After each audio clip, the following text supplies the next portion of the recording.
misal ditemukan hasil kalau usap alat ini tidak memenuhi syarat atau tidak memenuhi standar dari Permenkes, itu bahayanya apa sih Mbak? Dampaknya itu bisa sejauh apa, terutama bagi konsumen atau pasien ya kalau di rumah sakitnya?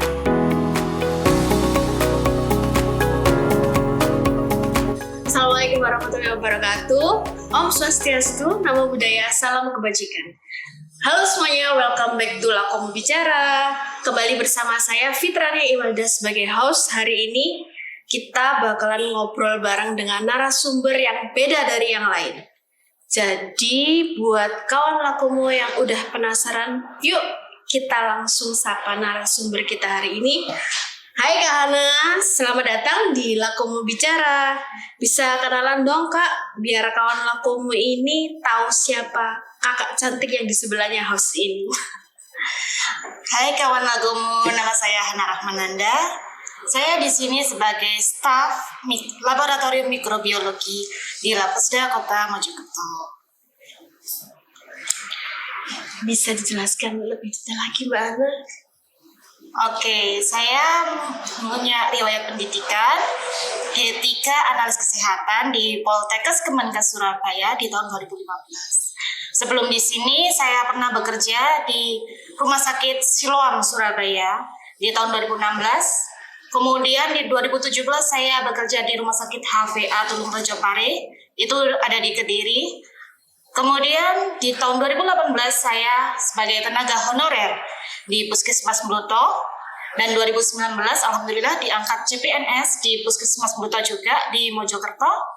Kemudian di tahun 2022 saya dipindah tugaskan di Lapkesda Kota Mojokerto hingga sekarang. Jadi total udah berapa tahun ini Mbak Ana? Jadi jadi PNS? PNS-nya dari 2019 sampai 2025 ya, berarti 6 tahun. Ya, 6 tahun. Kalau di Lapkes Kota Mojokerto sendiri ini berarti sudah berapa tahun Mbak Ana? Berarti 3 tahun ya, 3 tahun. Jadi saya berkarir sebagai analisnya 10 tahun, 7 tahun sebagai analis klinik, dan 3 tahun sebagai analis mikrobiologi. Ya, jadi Mbak Hana ini spesialis analis di Laboratorium Mikrobiologi. Ya. Oke, terima kasih perkenalan singkatnya ya Mbak Hana. Mbak Hana ini kan tupoksinya di bidang mikrobiologi ya. Bisa dijelaskan mungkin Mbak Hana harus diceritakan lebih lanjut tentang tugas pokoknya di Lapkes Kota Mojokerto ini apa? Tupoksi saya itu apa, sebagai laboratorium mikrobiologi itu ada 2. Ada di mikrobiologi klinik dan mikrobiologi lingkungan. Kalau di klinik itu saya pegang parameter usap. Usapnya itu ada 8 jenis, banyak. Ada usap lantai, dinding, terus ada usap AC, usap linen, usap alkes, terus ada usap alat makan, masak, dan minum. Kalau untuk mikrobiologi klinik itu ada usap dubur atau rectal swab dan usap tangan. Oke, berarti berapa jenis tadi Mbak pemeriksaan usap tadi? Berarti ada 8. 10 ya? Oh, totalnya 10 ya? Yang ya. 8 itu yang usap lingkungan, yang 2 itu mikrobiologi yang klinik. Iya. Pemeriksaan usap itu bisa dilakukan langsung di Lapkes kota sini nggak Mbak? Atau kita harus datang ke tempat pelanggan gitu? Sebenarnya pengambilannya ada 2 jenis ya. Bisa kita sendiri, petugas datang ke tempat lokasi, atau pelanggan sendiri yang datang membawa sampelnya. Biasanya kalau pelanggan itu membawa alat masak, lebih sering tuh bawa alat masak diperiksakan di sini. Jadi kita yang mengambil usapnya. Begitu. Kalau kita petugas yang harus keluar ke tempat pelanggan, biasanya ada penjadwalan petugas dari tim manajemen yang menjadwalkan kita harus ke sana kapan. Seperti itu. Gitu, berarti untuk pemeriksaan usap ini bisa pelanggan yang datang ke tempat kita, ke lab ke sini dengan membawa alat dan media yang mau diperiksakan gitu ya Mbak, atau sebagai petugas sampling kita juga bisa datang ke tempatnya pelanggan sesuai penjadwalan gitu ya. Iya. Oke. Terus pemeriksaan usap ini untuk kebutuhan apa aja sih Mbak Ana? Bisa dijelaskan ke kawan-kawan Lakomo? Tadi kan banyak macam tuh usapnya itu ya. Iya. Ya, menurut Permenkes nomor 2 tahun 2023, itu ada berbagai macam jenis usap. Usapnya bisa diperuntukkan untuk rumah sakit, untuk catering, resto, rumah makan, terus untuk instansi pemerintah lainnya itu bisa. Kalau untuk rumah sakit sendiri, terutama di ruang operasi itu yang pasti. Terus ada di lingkungan rumah sakit, misalnya ada di kantinnya, di kantin rumah sakit atau di dapur rumah sakit itu bisa. Terus kalau kita itu biasanya kalau sekarang programnya sekarang Dinas Kesehatan mau melakukan IKL atau inspeksi kesehatan lingkungan yang dilakukan secara rutin untuk catering, resto, rumah dan rumah makan lainnya. Gitu. Jadi kalau pemeriksaan usap ini, misal kalau di rumah sakit itu apa aja sih Mbak yang diperiksa? Tadi kan jenisnya banyak ya. Iya. Itu bisa dijelaskan mungkin ke kawan Lakomo biar tahu gitu kok. Ternyata kalau di rumah sakit itu pemeriksaan usap itu apa aja gitu. Sebelum memeriksa itu ada namanya inspeksi kesehatan lingkungan rumah sakit. Sesuai Permenkes 2 nomor 2 tahun 2023 itu ada 3 harian, tribulanan dan tahunan. Kalau pemeriksaan usap itu biasanya di tribulanan dan tahunan. Di tribulanan ini biasanya rumah sakit menunjuk pihak ketiga untuk melakukan uji laboratorium. Usap ini ada usap lantai, biasanya ada di ruang operasi, di poli, dan ruang tindakan juga. Dinding, AC, terus ada di linen, usap alat makan, minum, dan masak. Kemudian ada juga usap alat kesehatan, biasanya khusus di ruang operasi. Nah, untuk ruang OK ini biasanya lebih spesifik, karena kenapa? Ini kan ruang OK ini harus steril ya. Harus benar-benar steril gitu ya Mbak ya. Steril dan benar-benar harus dijaga kesterilannya. Oleh karena itu, usap ini biasanya dilakukan 3 bulanan. Kalau misalnya ada yang tidak memenuhi, biasanya kita segera laporkan untuk ruang OK ini atau ruang operasi ini biar tidak digunakan untuk sementara sampai pihak rumah sakit melakukan sterilisasi, entah itu di UV, entah itu dilakukan pembersihan atau sebagainya. Ya, seperti itu. Kalau selain yang dijelaskan sama Mbak Ana tadi, kan kalau rumah sakit juga ada di tempat gizinya juga itu Mbak ya. Jadi tempat makan untuk pasien-pasien itu juga diperiksa. Begitu mungkin Mbak. Ya, kalau untuk di dapur atau ruang gizi, di ruang gizi itu yang diusap adalah benda-benda yang bersentuhan dengan pasien. Contoh, benda yang digunakan untuk pasien untuk makan. Sendok atau tempat makannya itu namanya plato. Itu biasanya seperti itu. Terus gelas. Terus ada juga alat masaknya juga.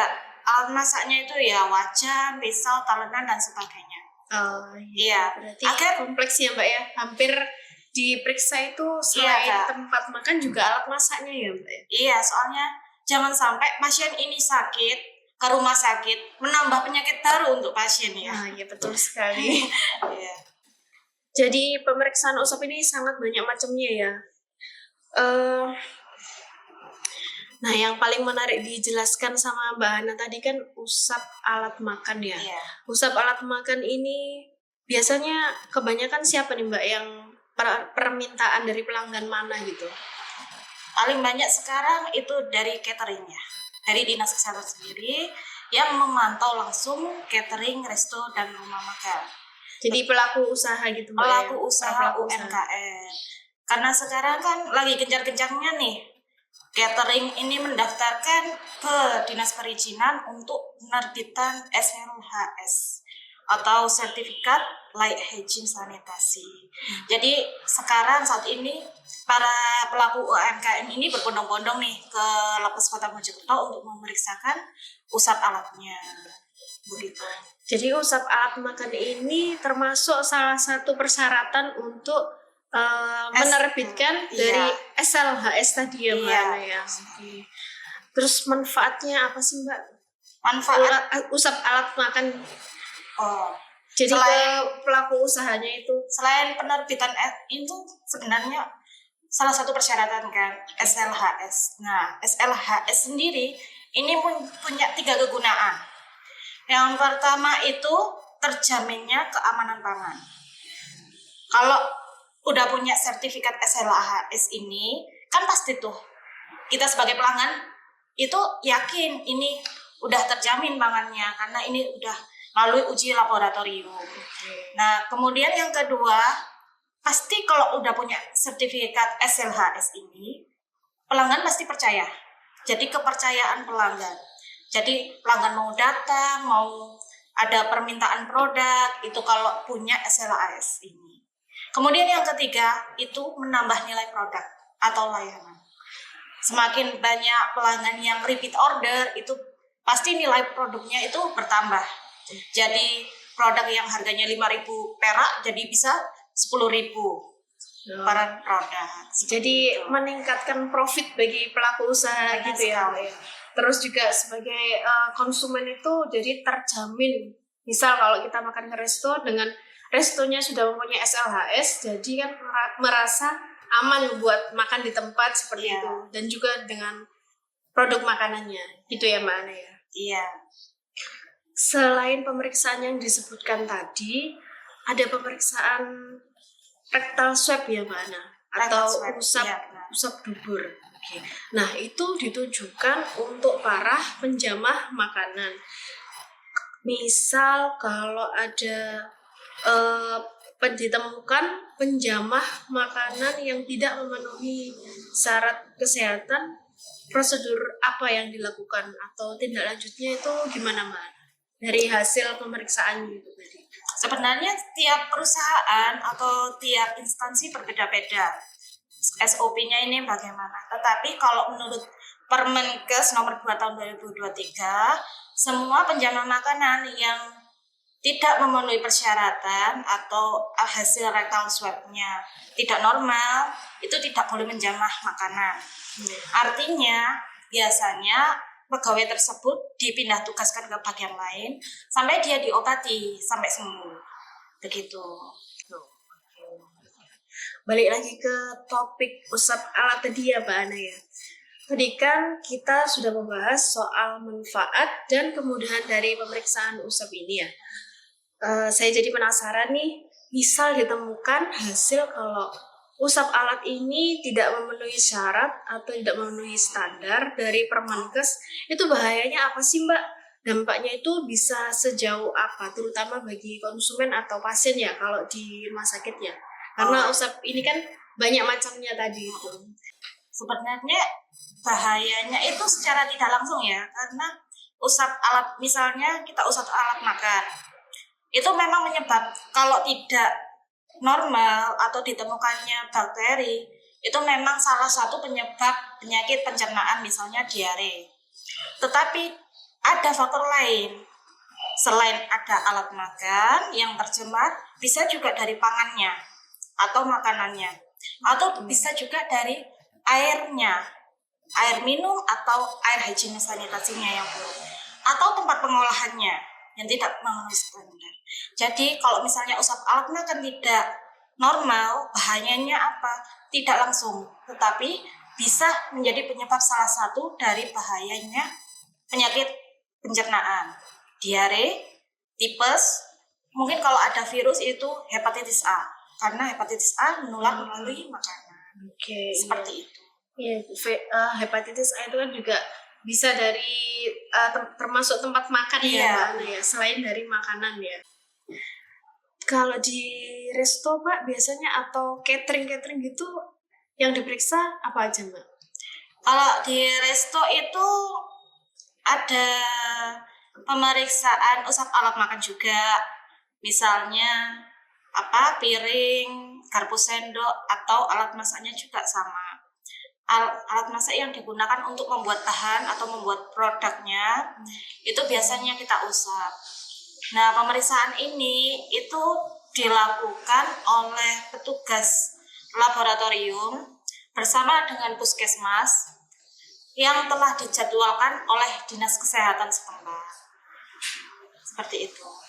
Oke, parameter pemeriksaan usap di Labkes Kota Mojokerto ini udah masuk akreditasi kan ya? Apa belum Mbak ini? Alhamdulillah tahun ini kita sudah terbit ya sertifikat akreditasikannya.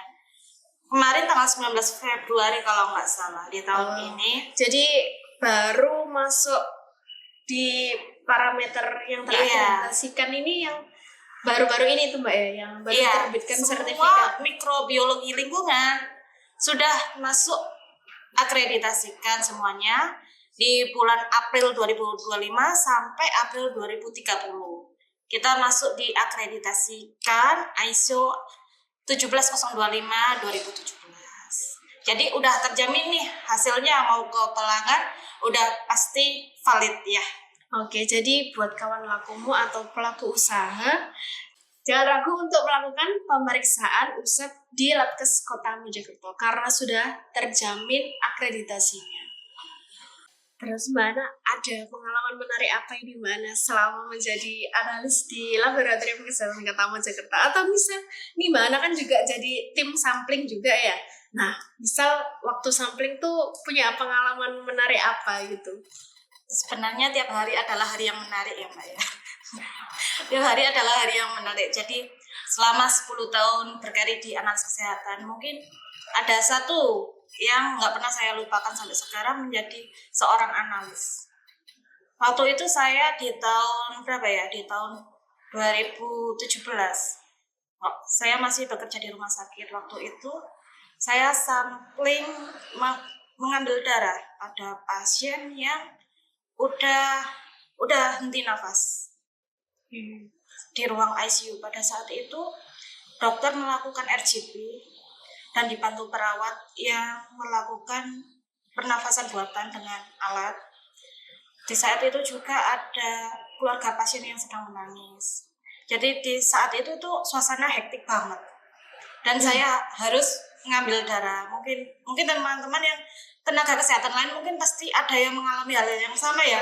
Iya, saya sendiri juga pernah mengalami hal seperti itu. Banget ketika ada kasus seperti itu. Itu benar-benar ketika saya ambil darahnya, saya lakukan analisa, hasil belum keluar, darah masih di alat, pasiennya sudah dinyatakan meninggal. Itu udah pengalaman yang luar biasa banget sih sebagai seorang analis. Sebelum menutup podcast hari ini, mungkin ada harapan Mbak Ana yang ingin disampaikan untuk Labkes Kota Mojokerto ini, atau mungkin untuk podcast Lakumu Bicara ini Mbak? Untuk Labkes Kota Mojokerto, sukses selalu, lancar. Terus untuk Lakumu, semoga viewernya tambah banyak ya, subscribernya tambah banyak. Terus untuk kawan-kawan semua, jaga kebersihan. Baik itu di tempat makan, kebersihan di tempat belajar, tempat main, atau di kantor, itu semuanya. Karena kebersihan itu memang sebagian dari iman ya Mbak ya. Iya betul. Iya, karena kalau bagi kita yang ngerti ilmu mikroorganisme, ternyata memang ada makhluk-makhluk yang tak kasat mata ya Mbak ya. Iya betul. Makhluk yang tak kasat mata itu kecil-kecil, tapi berbahaya juga bagi kita. Dan banyak di sekitar kita. Iya, benar sekali. Oke. Buat kawan Lakumu semua, pemeriksaan mikrobiologi usap ini ternyata sangat penting dilakukan karena pada dasarnya untuk pemeriksaan mikrobiologi ini hasilnya adalah 0 atau tanpa ada kontaminasi. Jadi sebagai konsumen kita merasa aman untuk makan produk olahan, atau misal di resto kita merasa aman untuk makan di tempat tersebut. Dan jika sebagai pasien di rumah sakit, kita juga merasa lebih safety karena alat-alat yang digunakan itu untuk tindakan terjamin sterilnya alias bebas kontaminasi terhadap bakteri. Oke, terima kasih Mbak Hana sudah meluangkan waktunya siang hari ini untuk mengisi acara podcast kita kali ini. Terima kasih telah mendengarkan episode Lakomu Bicara kali ini. Semoga informasi yang kami bagikan bisa bermanfaat bagi kawan Lakomu semua. Nantikan podcast selanjutnya untuk saran, kritik, dan komentar. Bisa langsung klik di bawah ini ya. Jangan lupa subscribe dan like-nya. Sampai jumpa dan salam sehat. Wassalamualaikum warahmatullahi wabarakatuh.